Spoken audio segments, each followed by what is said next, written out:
Retour à la normale pour le Festival du cinéma français d'Helvétie. Du 14 au 18 septembre 2022, Bienne se parera pour la 18e année consécutive du bleu, blanc, rouge, synonyme de passion, avec une soixantaine de courts et de longs métrages, de nombreux invités et des retrouvailles après 2 ans d'absence avec le festival Off. Christian Kellenberger, directeur du FFFH et cofondateur du FFFH, elle vous tient à cœur, hein, c'est ce festival Off. Je le sais, vous avez regretté son absence pendant 2 ans. Là, vous êtes de retour. Le festival Off est de retour avec ses ateliers pour la 2e fois hein, depuis l'existence du FFFH. Qu'est-ce que vous pouvez nous en dire? Qu'est-ce qu'on trouvera de formidable dans ces ateliers qui, chaque jour, attirent énormément de gens? Merci déjà pour l'invitation. Bonsoir Thierry. C'est vrai que ce festival Off, c'est un événement qui touche peut-être un autre public. On voulait forcément pouvoir offrir aussi un cadeau à la population biennoise, mais aussi à la population aux alentours.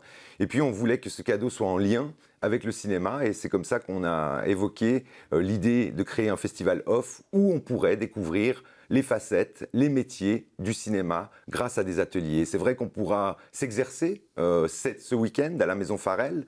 Donc là, je demande à tout le monde de s'inscrire parce que les places sont extrêmement limitées. Donc sur notre site internet, évidemment, il y a des inscriptions à faire. Et donc, on aura évidemment des ateliers pour les enfants, devenir acteur, c'est toujours quelque chose de magique. On aura pour les adultes aussi pour les enfants, c'est le doublage de voix, synchroniser des films, soit en français, soit en allemand. On pourra travailler sur des ateliers de musique de film en collaboration avec le TOPS. On pourra évidemment aussi travailler sur le maquillage FX, donc le maquillage des effets spéciaux. Et là aussi, c'est assez impressionnant, les techniques qui sont mises en place.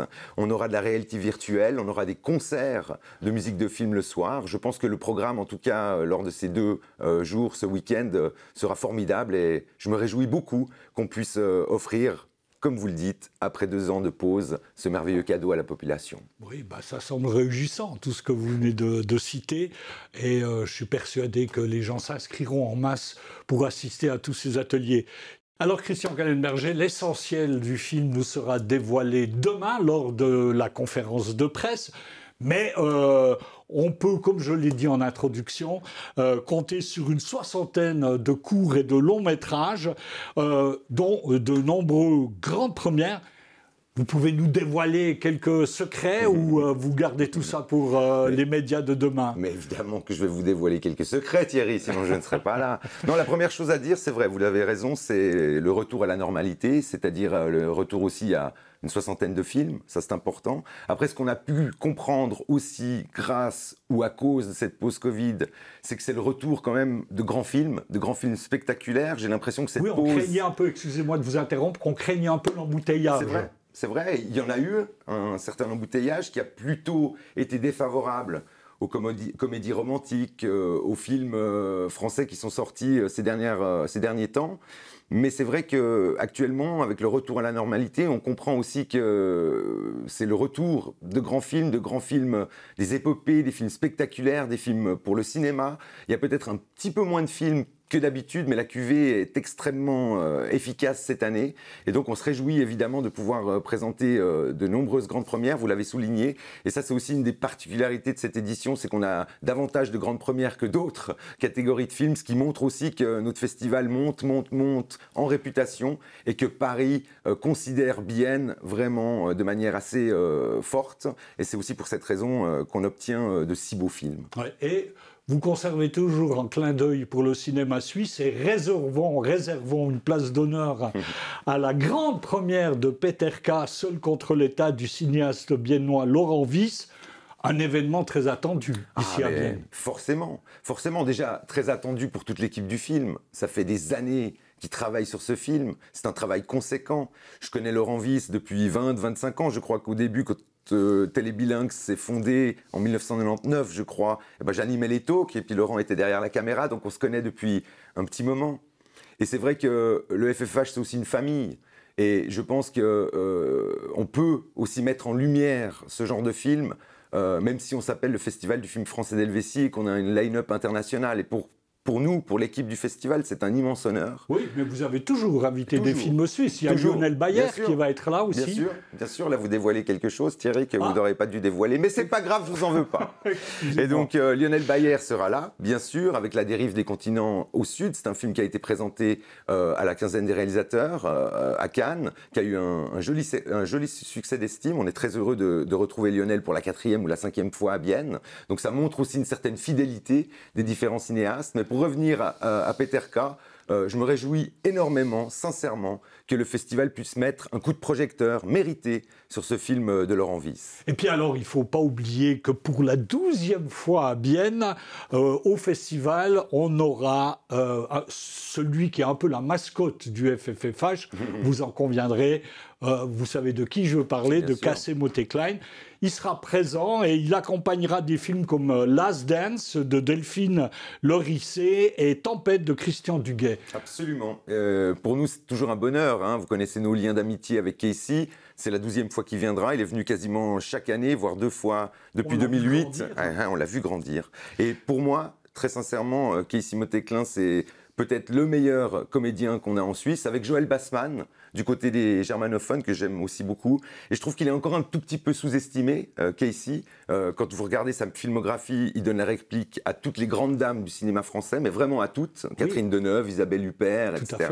Et donc, je pense qu'aujourd'hui, il faut lui faire un grand clin d'œil, parce que son rôle dans Tempête, c'est un rôle magnifique.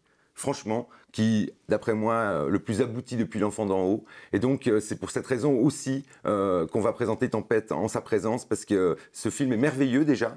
Et puis, deuxièmement, vraiment, il brille dans ce film. On va passer un peu à ce qu'on peut appeler une séquence tradition, Christian Kellenberger. On peut bien entendu, comme vous le savez, pas citer tous les films, il y en a trop. On va procéder à l'exercice des coups de cœur. Moi, je vous propose très humblement Le 6e enfant que j'ai eu le privilège de visionner, qui sera présenté le mercredi, 14 septembre, lors de la soirée de préouverture, en présence du réalisateur Léopold Legrand et de l'un de ses acteurs principaux, Damien Bonnard, qui a brillé, comme on le sait, dans Les Misérables et dans Les Intranquilles. Des Intranquilles de Joachim Lafosse et Les Misérables de Ladjidli. Et vous, Christian, faites-nous part de vos coups de cœur, de quelques coups de cœur. Comme je vous disais, cette année, c'est une grande année. Donc il y en a plusieurs, on ne va pas avoir le temps de tous les citer. Le 6e enfant fait partie des coups de cœur, c'est pour cette raison aussi qu'il est en préouverture. On a souhaité vraiment mettre la lumière sur ce film, parce que c'est un film qui parle d'un sujet encore jamais traité au cinéma, en tout cas à ma connaissance. Et puis ensuite, le film d'ouverture va être magnifique. Très sincèrement, je me réjouis de ce film. Ce sera Une belle course de Christian Carion, avec une Line Renaud absolument magistrale, malgré ses 93 ans. Elle fait un travail magnifique. Son duo avec Danny Boone est tout simplement humble et beau. Et puis ensuite, évidemment qu'il y a des films, je parlais au début de l'émission, de grands retours, des films spectaculaires. Il y en a 2, très sincèrement, qui me font énormément de plaisir, et je suis très heureux qu'on les ait dans le programme. C'est Couleur de l'incendie, de Clovis Cornillac. C'est la suite du film Au revoir là-haut, le film de Albert Dupontel. C'est un film extraordinaire qui dure 2 heures quasiment, mais qui raconte une histoire, enfin, une vraie histoire de cinéma avec un casting absolument royal. Ça, je me réjouis beaucoup, Couleur de l'incendie de Clovis Cornillac. Et puis, le biopic Simone Veil, vraiment un film grandiose, un film qui traverse les temps, les époques, qui traverse les personnages. On vit avec Simone depuis qu'elle est petite jusqu'à sa mort. On traverse toute sa vie. C'est absolument magnifique. C'est un des films attendus de l'année, bien entendu. Et Tempête, qui fait aussi partie de mes coups de cœur, que j'ai vraiment beaucoup aimé. Ouais. Alors, bien entendu, il y a encore de grandes et de belles et de magnifiques surprises concernant les invités qui nous attendent demain, après, que vous ne pouvez pas dévoiler aujourd'hui, après la conférence de presse. En vous rendant sur le site de Télévidac, vous trouverez le lien du FFFH.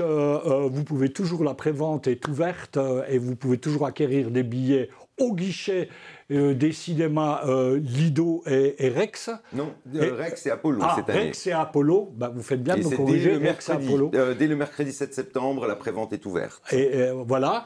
Et ça vous livrera sur le site du FFFH, on vous livrera toutes les informations nécessaires.